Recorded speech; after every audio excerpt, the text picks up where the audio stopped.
नमस्कार, मैं आशुतोष और आप देख रहे हैं सत्यहिंदी.com। सत्यहिंदी.com के खास कार्यक्रम आशुतोष की बात में आपका स्वागत है। आज हम बातचीत कर रहे थे कांग्रेस के सांसद और देश के जाने माने पत्रकार कुमार केतकर से। हमने थोड़ी देर पहले बातचीत की थी कि महाराष्ट्र के अंदर किस तरीके से बीजेपी की सरकार को गिराने की कोशिश की जा रही है और किस तरीके से वहां पे अर्नब गोस्वामी को दरअसल जिस तरीके से महाराष्ट्र की सरकार ने गिरफ्तार किया था, क्या उसका बदला लेने की कोशिश वहां पे हो रही है। अब हम बातचीत करेंगे कांग्रेस पार्टी के भविष्य के ऊपर, जो कुछ कांग्रेस में इस वक्त संकट चल रहा है। सर, मेरा सवाल आपसे ये है कि कांग्रेस पार्टी ऐसा लगता है जैसे पार्लियामेंट चुनाव के बाद से वो पैरालाइज्ड हो गई है और वो अपने आप को आत्मचिंतन करने की स्थिति में नहीं है। कांग्रेस के कई बड़े नेता इस ओर इशारा कर रहे हैं, लेकिन कोई कदम नहीं उठाया जा रहा। क्यों? मुझे लगता है पैरालाइज स्टेट ये थोड़ा एग्जैजरेटेड वर्जन होगा, लेकिन क्राइसिस तो जरूर है और वो क्राइसिस अभी इलेक्टोरल रूप में अपने सामने आ रहा है। नहीं तो ऐसा नहीं है कि इलेक्टोरल रूप यही कांग्रेस का एक ही रूप है, लेकिन आपको ये भी समझना पड़ेगा कि 2014 का बीजेपी का गवर्नमेंट नरेंद्र मोदी का और 98-99 का वाजपेयी का गवर्नमेंट ये अलग है। ये दो बीजेपी अलग है, ये दो संघ परिवार अलग है। तो ये दो संघ परिवार की तुलना नहीं हो सकती। जब बीजेपी का राज था 90, कांग्रेस, ये देखो, कांग्रेस आफ्टर 96 टू 2004 इतने बरस कांग्रेस पावर में नहीं थी। 96 में देवेगौड़ा, बाद में गुजराल, बाद में वाजपेयी, बाद में फिर से वाजपेयी, इधर तक 2004 तक कांग्रेस पावर में नहीं थी। तब भी यही कहा जा गया था कि Sonia Gandhi is a foreigner, she has already paralysed the party, she can not lead, she can not even speak. Paralysis नहीं है, क्राइसिस जरूर है और बुरा क्राइसिस है, ये भी हम मानते हैं। तब 118 कुछ सीटें थी, अभी 44 और बाद में 52 हो गई। तो लेकिन इलेक्टोरल टर्म्स में ये बहुत बड़ा क्राइसिस है। लेकिन इलेक्टोरल टर्म्स का क्राइसिस तो कांग्रेस ने बहुत दफे देखा है। अभी का क्राइसिस सबसे ज्यादा सीरियस है। मुझे लगता है बिहार से नहीं वो प्रकट होता है, प्रकट होता है पूरे देश से। लेकिन ये भी समझना चाहिए कि 2017 में गुजरात में कांग्रेस केम ऑलमोस्ट क्लोज टू पावर और उसके बाद मध्य प्रदेश, राजस्थान, छत्तीसगढ़ ये आ गए। जब कांग्रेस तो पैरालिसिस होता, कांग्रेस पूरी तरह कांग्रेस मुक्त देश बन रहा था, तो ये सरकारें नहीं बनती थी। जिस तरह से कर्नाटक में उन्होंने बीजेपी के गवर्नमेंट बनाया, जिस तरह मध्य प्रदेश में बनाया, जिस तरह राजस्थान में उन्होंने कोशिश की, जिस तरह मणिपुर और गोवा में किया, वो कांग्रेस की हार नहीं है। वो जिस तरह मोदी और शाह एक स्ट्रैटेजी कर रहे हैं, वो स्ट्रैटेजी मसल मनी के साथ से, वो स्ट्रैटेजी से हुआ डिफीट। और इलेक्ट्रल डिफीट ये अलग है, और इलेक्ट्रल डिफीट और टोटल क्राइसिस ये अलग है। और क्राइसिस को पैरालिसिस कहना मुझे मंजूर नहीं है, लेकिन ये क्राइसिस इतना गंभीर है कि हम जरूर जल्दी नहीं लेंगे, स्टेप्स नहीं लेंगे, कलेक्टिव स्टेप्स नहीं लेंगे, तो ये क्राइसिस बढ़ सकता है, ये सच है। लेकिन मोदी शाह के साथ जो लड़ाई है पॉलिटिकल, वो वाजपेयी आडवाणी के साथ जो थी उसके अलग है पूरी। और उसकी स्ट्रैटेजी मैं भी मानता हूँ कि कांग्रेस को समझ में नहीं आ रही है मोदी स्ट्रैटेजी की क्या है, मोदी अमित शाह की स्ट्रैटेजी क्या है। आपने देखा होगा मोदी शाह कभी भी अपने पॉलिसी का क्या सक्सेस हुआ इसके बारे में एक शब्द नहीं बोलते। डिमोनेटाइजेशन से क्या सक्सेस हुआ बोलते नहीं है, जीएसटी के बारे में क्या सक्सेस हुआ बोलता नहीं। उनको तो ऐसा लगता है कि पंडित नेहरू अभी भी हयात है, पंडित नेहरू यहाँ पे है, और उनका पूरा कैंपेन सिर्फ कांग्रेस के खिलाफ भी नहीं, वो कांग्रेस के खिलाफ होते, कांग्रेस मुक्त देश करना चाहते थे, तो कांग्रेस के लोगों को आह्वान नहीं करते कि हमारे पार्टी में आओ। ज्योतिरादित्य आ गए, सचिन को उन्होंने ट्राई किया, महाराष्ट्र से हर्षवर्धन पाटिल आ गए, राधाकृष्ण पाटिल आ गए, बहुत सारे कांग्रेस वाले वो साथ ले रहे हैं। तो कांग्रेस मुक्त देश चाहिए तो कांग्रेस वाले आपको साथ क्यों चाहिए? कांग्रेस को मतलब ऐसा है कि कांग्रेस वालों को साथ लेके सिर्फ नेहरू फैमिली को आइसोलेट करना, इसको वो कांग्रेस मुक्त मानते हैं। एक्चुअली उनका स्ट्रैटेजी नेहरू मुक्त देश करना ही है। जो कांग्रेस मुक्त करना है तो कांग्रेस वालों को वो लेते नहीं। लेकिन जिस तरह प्रणब मुखर्जी भी आरएसएस के कैंपेन में गए, आरएसएस के प्लेटफॉर्म पे गए, तो मुझे लगता है ये उनका जो एफर्ट है मोदी और शाह का, और मोदी और शाह ने कभी सावरकर का स्टैचू नहीं बनाया, गोलवलकर का स्टैचू नहीं बनाया, वो स्टैचू जो बना रहे हैं वो भी वल्लभ भाई पटेल का है, और जो काम कर रहे हैं वो नरसिम्हा राव के ग्लोरीफाई करते हैं, लाल बहादुर शास्त्री को ग्लोरीफाई करते हैं, वो दोनों कांग्रेस के हैं। तो मतलब ये कांग्रेस मुक्त नहीं चाहते, ये Nehru ideology, Nehru idea of India, उससे वो मुक्त करना चाहते हैं देश। तो मुझे लगता है कांग्रेस की गंभीर समस्या है, लेकिन पैरालिसिस है समझे लगता नहीं। आप कह रहे हैं कि कांग्रेस की गंभीर समस्या, लेकिन कांग्रेस पार्टी मोदी अमित शाह को काउंटर क्यों नहीं कर पा रही? प्रॉब्लम कहाँ पे है? लीडरशिप के ऊपर प्रॉब्लम? क्योंकि लोग ये कहते हैं कि इस वक्त कांग्रेस पार्टी के अंदर राहुल गांधी की लीडरशिप है और राहुल गांधी जो इक्विप्ड नहीं है पार्टी को लीड करने के लिए। मुझे लगता है ये सवाल थोड़ा सा बायस्ड है, क्योंकि मोदी और शाह को काउंटर करने की जिम्मेदारी सिर्फ कांग्रेस के ऊपर नहीं है। कम्युनिस्टों का सरकार गिर गया, किसी ने ये नहीं पूछा कि कम्युनिस्ट खत्म हो गए क्या। कम्युनिस्टों का सरकार वहां से गया, और बंगाल में भी उनको अभी अमित शाह ने जिस तरह चैलेंज दिया है, वहां भी वो क्राइसिस में है। तो सीपीएम वर्चुअली फिनिश्ड, तो सीपीएम मुक्त हो गया वो देश। लेकिन ऐसा नहीं कहते कोई, क्योंकि सीपीएम एक आइडियोलॉजी बेस्ड पार्टी है और वो काम करते रहते हैं, वो हारे या जीते। लेकिन जिस तरह त्रिपुरा में उनकी हालत हो गई, जिस तरह बंगाल में उनकी हालत हो रही है, कोई नहीं मानता। और भी देखो, सोशलिस्ट पार्टी के जो लोग थे, मतलब 1977 में जनता पार्टी पावर में आई, जनता पार्टी का पूरे देश में आज कोई कॉर्पोरेटर भी नहीं है, एक कॉर्पोरेटर भी नहीं, इतनी वो खत्म हो गई। तब तो बात चल रही थी कि जनता पार्टी ने सेकंड इंडिपेंडेंस लाया, सेकंड फ्रीडम लाया 1977 में। जनता पार्टी खत्म हो गई, उस तरह कांग्रेस खत्म होने वाली नहीं है जिस तरह जनता पार्टी खत्म हो गई।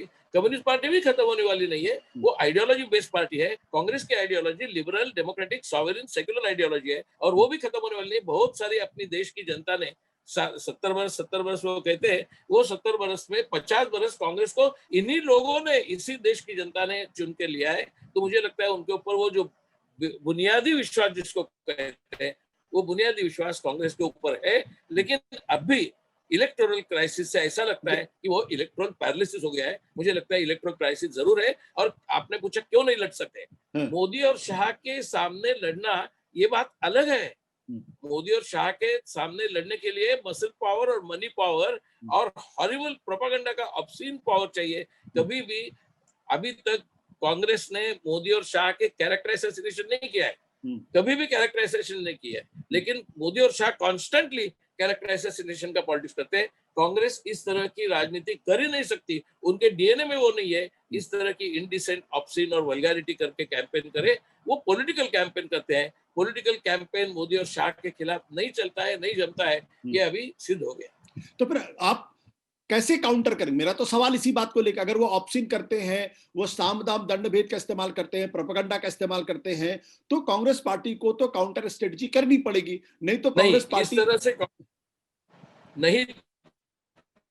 नहीं करेगी तो भी चलेगा, पावर में नहीं आएगी तो भी चलेगा। लेकिन कांग्रेस ने उनको काउंटर करने के लिए उनकी स्ट्रैटेजी नहीं लेनी चाहिए। नई स्ट्रेटजी क्या, मैं कह रहा हूं नई स्ट्रेटजी क्या होनी चाहिए? कांग्रेस की जो स्ट्रैटेजी है, सर मेरा सवाल ये है, strategy campaign campaign campaign, go to the people. नहीं, गो टू द पीपल।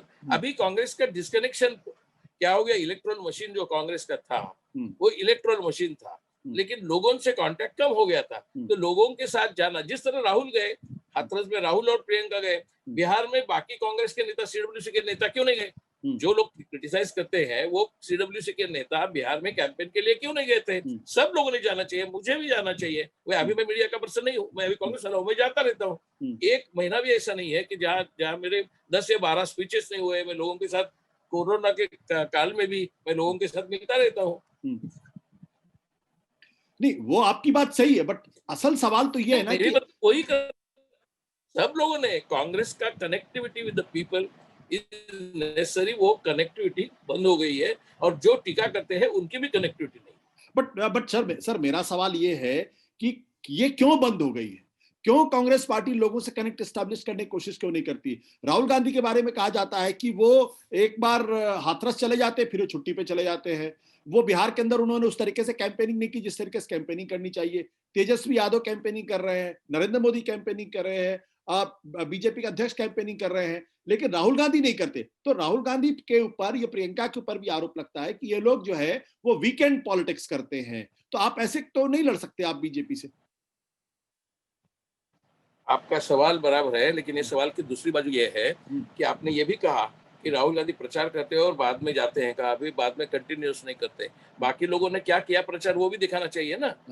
जो लोग राहुल गांधी के इस स्टाइल के ऊपर क्रिटिसिज्म करते हैं, वो लोगों ने प्रचार काम क्या किया वो भी दिखाना चाहिए टीका करने वाले लोगों को। मुझे लगता है आप जो कह रहे हैं वो आरोप सच है, फिर भी इसका मतलब ये नहीं है कि सिर्फ हर एक महाराष्ट्र में इलेक्शन हुए, तमिलनाडु में हुए, केरला में हुए। अभी आपको ऐसा लगता है कि मध्य प्रदेश के बाई इलेक्शन में भी राहुल जिम्मेदार है, और गुजरात के बाई इलेक्शन में भी राहुल जिम्मेदार है? वो तो गुजरात कांग्रेस, तो मध्य प्रदेश कांग्रेस कुछ नहीं करेगी। जब हारेंगे तब कहेंगे राहुल हार गया, जब जीतेंगे तो कहेंगे लोकल पार्टी जीत गई।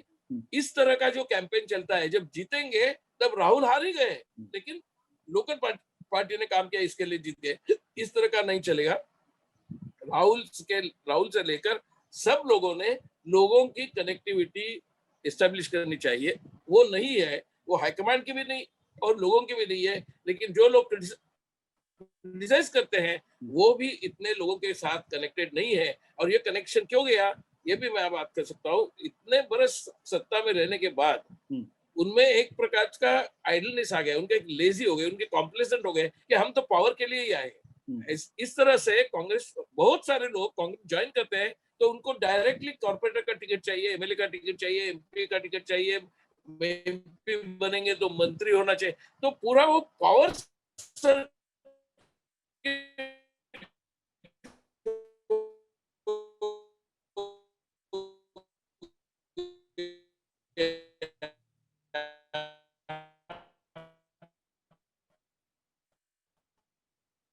पीपल सर्किट गया।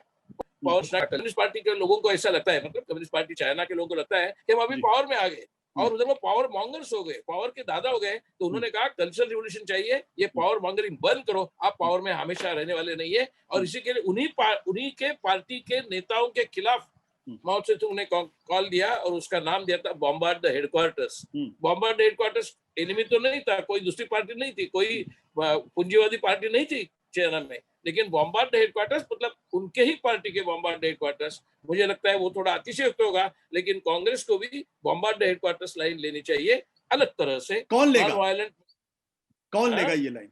राहुल गांधी लेंगे, सोनिया गांधी लेंगे, प्रियंका गांधी? कांग्रेस से नीचे से आनी चाहिए। वैसे चाइना में भी वो नीचे से आई थी, बहुत तक पहुंची थी, वो भी यहाँ आ सकती है। आपको याद होगा इंदिरा गांधी ने 1969 में बॉम्बार्ड हेडक्वार्टर्स की इक्विवेलेंट लाइन ली थी। और इसी के लिए कांग्रेस से बड़े बड़े नेता निजलिंगप्पा से लेकर अतुल्य घोष, सीबी गुप्ता, सब लोग छोड़ गए। और उनको लगा कि इंदिरा गांधी ने निकाल दिया, वैसा भी नहीं था। निजलिंगप्पा ने इंदिरा गांधी को निकाल दिया था और पार्टी टूट गई। वैसे पार्टी टूटेगी तो मुझे आश्चर्य नहीं लगेगा, लेकिन टूटने का सवाल आइडियोलॉजी होना चाहिए, आइडियोलॉजिकल बेस होना चाहिए, सिर्फ पर्सनल एम्बिशन नहीं होनी चाहिए। मैं जो आपने कहा बॉम्बार्ड हेडक्वार्टर, क्या मैं आपका मतलब ये समझूं कि कांग्रेस के जो टॉप लीडरशिप है, राहुल गांधी को या प्रियंका गांधी को या सोनिया गांधी को, इन्होंने जो पार्टी के बड़े नेता है जो काम नहीं कर रहे उनको पार्टी से निकाल देना चाहिए? निकाल देना चाहिए कि नहीं ये बात अलग है, लेकिन संघर्ष तो जरूर करना चाहिए। जैसा संघर्ष इंदिरा गांधी ने 2 दफा किया था, 1969 में किया और बाद में 1977 में भी किया। तो वो संघर्ष की जरूरत है, क्योंकि नहीं तो पार्टी इनर्शिया से लड़ रही है। इनर्शिया इतना है पार्टी में, इतनी कॉम्प्लेसेंस है, इतना सेल्फ इंटरेस्ट है और इतनी पावर मॉन्गरिंग है कि मुझे एमएलए बनना है, एमपी बनना है। तो पार्टी की आइडियोलॉजी पीछे पड़ गई और पर्सनल एम्बिशन और पावर ज्यादा हो गया। जरूर बॉम्बार्ड हेडक्वार्टर्स में छोटे बड़े सब नेताओं के ऊपर अटैक हो जाएगा, लेकिन वो जरूरत है, क्योंकि हर एक जिले में बॉम्बार्ड। माओ त्से-तुंग का ये नहीं कहता बॉम्बार्ड हेडक्वार्टर्स मतलब उन्होंने ऐसा नहीं कहा कि माओ त्से-तुंग पे अटैक करो, चौ एन लाई के ऊपर अटैक करो। उनका मानना था जहां जहां पावर सेंटर बन गया है और वो पावर सेंटर पार्टी के आइडियोलॉजी को वीक कर रहा है, that is the headquarter which is needed to be bombed. That was his line. And I think bombard headquarter means district से लेकर जहां जहां तक ये पावर इस तरह से चलती है उसके ऊपर बॉम्बार्ड करना, उसके ऊपर क्रिटिसाइज करना की जरूरत है। लेकिन आज जो क्रिटिसाइज कर रहे हैं वो ही हेडक्वार्टर्स है, ये भी ध्यान में रखो, वही हेडक्वार्टर्स है। तो वो बॉम्ब द हेडक्वार्टर्स लाइन उनके भी खिलाफ जाएगी। तो आपको बॉम्बार्ड हेडक्वार्टर का मतलब क्या? उनको पार्टी से निकालना है, पद से हटाना है, क्या करना चाहिए? पद से हटाए गए हैं बहुत सारे लोग अभी भी, लेकिन अभी नया CWC बनेगा, अभी AICC का सेशन है, उसमें शायद ये सर्जरी हो जाएगी ऐसा मुझे लगता है, और नहीं होगी और फिर कॉम्प्लेसेंट और लेज पार्टी में आ जाएगा, इनर्शिया आ जाएगा, तो पार्टी आगे बढ़ नहीं सकती है। निकाल देना और उनके ऊपर अटैक करना ये जरूरत नहीं है, लेकिन रिस्पॉन्सिबिलिटी फिक्स करके अकाउंटेबिलिटी देखना ये जरूरत है। अकाउंटेबिलिटी आजकल देखी नहीं गई है। क्या राहुल गांधी चला सकते हैं कांग्रेस पार्टी? क्या राहुल गांधी बॉम्बार्ड हेडक्वार्टर कर सकते हैं? मुझे लगता है कर सकते हैं, लेकिन अभी तक उन्होंने किया नहीं, कि उनकी सभ्यता ज्यादा है और इनर्शिया उनमें नहीं है। इनर्शिया पार्टी के अंदर है, लेकिन उनकी सभ्यता उनको रोकती है शायद। और सोनिया गांधी तो इतनी सभ्य और करुणाशील है कि वो तो क्षमाशील भी है और इसके लिए वो नहीं कर रही है, लेकिन संघर्ष तो हो रहा है, लेकिन अभी वो संघर्ष अंदर से है, वो कभी तो कभी बाहर आ ही सकता है। सोनिया गांधी राहुल गांधी को क्यों नहीं कहती कि आप पार्टी लीड करो, हम I will take the back seat? नहीं, वो तो उन्होंने कहा है ऑलरेडी, इसी के लिए राहुल गांधी हुए थे ना प्रेसिडेंट। लेकिन अभी वो बाद में जब राहुल गांधी ने कहा कि ठीक है आप डायनासिटी और सब कहते हैं, मेरे ऊपर जिम्मेदारी लगता है तो मैं रेसिग्नेशन देता हूँ, तो जब उन्होंने रेसिग्नेशन दिया, मुझे लगता है सीडब्ल्यूसी के जो लोग क्रिटिसाइज करते हैं, उन्होंने सीधी तरह बोलना चाहिए, हम बन रहे हैं पार्टी चलाने के लिए, हमारी एक संगठन है कांग्रेस नाम की, उसमें से हमारे सीडब्ल्यूसी से ये नेता जो कोई हो, ये नेता को हम अध्यक्ष बना रहे हैं, आप नहीं होने वाले, ठीक है, सोनिया नहीं होने वाली है, ठीक है, हम इनको बना रहे हैं उपाध्यक्ष, आपके साथ हमें दे दो इनको अध्यक्ष बनाने के लिए। वो कोई नहीं, वो सिर्फ यही कहते रहे कि सोनिया जी अध्यक्ष बने, राहुल गांधी अध्यक्ष बने। उन्होंने क्यों नहीं ये जिम्मेदारी खुद पे ली जब राहुल और सोनिया दोनों अध्यक्ष नहीं थे? तो बाद में उन्होंने इंटरिम प्रेसिडेंट सोनिया को क्यों दिया? मुझे लगता है इनकी जो साइकोलॉजिकल, ये लगता है उनको डिपेंडेंस, ये साइकोलॉजिकल डिपेंडेंस से उनको भी बाहर लाना है, वो इनर्शिया उनका भी है। क्यों नहीं बनाया सीडब्ल्यूसी ने दूसरे अध्यक्ष का उम्मीदवार, क्यों नहीं किए, क्यों नहीं दिया? ये जिम्मेदारी तो राहुल और सोनिया की नहीं, ये जिम्मेदारी सीडब्ल्यूसी के नेताओं की है। उन्होंने अभी तक एक नाम भी दिया नहीं है। मैं आपसे आखिरी सवाल पूछूं, क्या राहुल गांधी कांग्रेस पार्टी को लीड कर सकते हैं? अमित शाह मोदी को काउंटर करके सत्ता में दोबारा ला सकते हैं कांग्रेस पार्टी को? ये दो सवाल अलग है। अमित शाह और नरेंद्र मोदी को काउंटर करना ये सवाल अलग है, कांग्रेस को लीड करना ये सवाल अलग है। मुझे लगता है राहुल गांधी कांग्रेस को लीड कर सकते हैं, उन्होंने किया भी है, और उन्होंने यशस्वी रीत्या किया था गुजरात में, और उसके पहले जी है मसल मनी पावर की, ब्लैकमेल की, वो पावर से उन्होंने वो जो यश था कांग्रेस का और राहुल का वो छीन लिया है। तो मुझे लगता है मोदी और शाह के साथ लड़ना और वाजपेयी अडवाणी के साथ लड़ना ये दो बात अलग है। उनके साथ लड़ना वो बीजेपी के साथ लड़ना था। आपको याद होगा राहुल गांधी ने एक भाषण दिया था, सामने की कुर्सी में, करण थापर का पुत्र था, सामने की कुर्सी में अडवाणी बैठे थे और राहुल गांधी चीफ गेस्ट था। राहुल गांधी ने भाषण में बनाया कि मैं अडवाणी के आइडियोलॉजी को बिल्कुल मानता नहीं हूँ, लेकिन मैं अडवाणी की बदनामी नहीं करूंगा, मैं अडवाणी का चारित्र्य नहीं करूंगा, मैं उनके आइडियोलॉजी के खिलाफ लड़ूंगा। ये अडवाणी के सामने राहुल चीफ गेस्ट होते हुए, और जब राहुल बिल्कुल पॉपुलर नहीं थे, हारने के बाद की मीटिंग है ये, और करण थापर के पुस्तक की मीटिंग है, तब भी राहुल गांधी का व्यवहार ये रहा है। तो मुझे लगता है अभी भी असभ्यता का सामना सभ्यता से हो सकता है। ये गांधी जी ने दिखाया है, नेहरू ने दिखाया है, मुझे लगता है राहुल भी वो कोशिश कर रहा है, लेकिन इनकी असभ्यता इतनी बड़ी है कि गांधी जी और नेहरू को भी ये मुश्किल जाता था मोदी और शाह के खिलाफ लड़ना। मुश्किल तो फिर सवाल तो फिर वहीं पे आके खड़ा हो गया कि आप हैंडल कैसे करेंगे, काउंटर कैसे करेंगे? नहीं, हैंडल सिर्फ सभ्यता से लोगों के पास जाना, लोगों को मिलना, लोगों के समस्याओं को जुड़ना, यही एक मार्ग है, दूसरा कोई मार्ग नहीं है। वो नहीं करेंगे तो नहीं हो सकता है। जैसा मैं आपको पूछता हूँ, आप मीडिया में है, मैं मीडिया में था, इसका मतलब ये है कि अर्नब के चैनल का टीआरपी या जो कुछ है उनका बना हुआ था, सच था कुछ भी, अर्नब के जर्नलिज्म को डिफीट करने के लिए हमको भी अर्नब के तरीके से जाना पड़ेगा। अर्नब के जर्नलिज्म को काउंटर करने के लिए अपना दूसरा जेंटलमैन जर्नलिज्म करना पड़ेगा, अच्छा जर्नलिज्म करना पड़ेगा, objective journalism, critical journalism. Objective journalism मतलब ये नहीं कि आप कांग्रेस की प्रशंसा करो या बीजेपी की क्रिटिसिज्म करो, ऐसा नहीं है।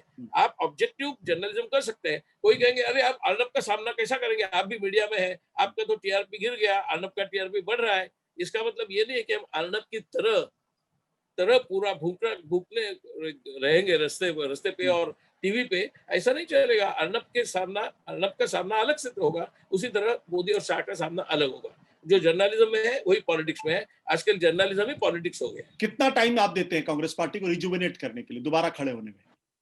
मुझे लगता है कि 2024 तक बहुत सारा हो जाएगा, लेकिन 2024 के बाद तो जरूर होगा। मुझे कॉन्फिडेंस है कि Congress is the future of the country, Congress is the idea of India, Nehruism is the ideology of Congress, and Nehruism, Congress and idea of India will survive. But लेकिन जिन आप बम्बार्टमेंट की बात कर रहे हैं, उनको तब तक पार्टी में रखना चाहिए या उनको निकाल देना चाहिए, हटा देना चाहिए? वो हट जाएंगे, नहीं तो हटा देना चाहिए। जो कांग्रेस के आइडिया ऑफ इंडिया के ऊपर विश्वास नहीं करते हैं और जो लोगों के कनेक्टिविटी नहीं मानते हैं, उनको हटा दिया जाना चाहिए। जो लोगों के साथ जाके काम करते हैं उनको हटाने की जरूरत ही नहीं है ना। बट ये कपिल सिब्बल, पी चिदम्बरम, गुलाम नबी है, तो बड़े लोग हैं ना। मुझे लगता है कि ये लोग काम करते, मुझे ऐसा कभी भी नहीं लगा कि कपिल सिब्बल काम नहीं करते, चिदम्बरम काम नहीं करते। हर एक के काम की स्टाइल अलग है, काम का एरिया अलग है, काम का थीम अलग है। चिदम्बरम कितना काम करते हैं, कपिल सिब्बल भी बहुत काम करते हैं। ऐसा नहीं लगता है मुझे कि कपिल सिब्बल काम ही नहीं करते। लेकिन जो लोग सिर्फ राहुल को बदनाम करते हैं, मुझे लगता नहीं है कि 23 लोगों ने जो लेटर लिखा वो या कपिल सिब्बल ने राहुल और सोनिया के ऊपर डायरेक्ट आप लीडरशिप नहीं दे रहे, ऐसा आरोप अभी तक किया नहीं है। थैंक यू सर, बहुत बहुत शुक्रिया आपका इतनी बेबाकी के साथ बातचीत के लिए। Thank you so much. सत्य हिंदी के और वीडियोस को देखने के लिए हमारे YouTube चैनल को सब्सक्राइब करें और सीधे नोटिफिकेशन पाने के लिए बेल आइकन दबाएं।